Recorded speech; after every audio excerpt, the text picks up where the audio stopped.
Hey guys, this is Northville Tech. In this video, we're gonna learn how to update your Capital One email online.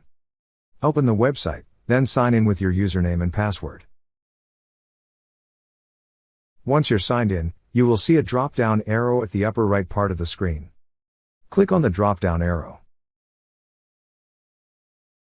On the drop-down list, you will see an option for Profile. Click on Profile.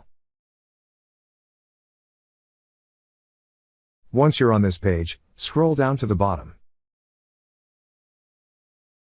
Then you will see a section for personal email. To continue, click on the edit icon beside the email you wish to update. Now, enter the new email you wish to use on the first field and second field. After that, click on Save. That's how you update your Capital One email online. Thank you so much guys for watching, and if you have not yet subscribed to our YouTube channel, please subscribe to our YouTube channel as we create tech videos related to financial apps almost every day. Also check out our website northvilletech.com for great tech articles, and our recommended resources in the description below for various sign-up bonuses.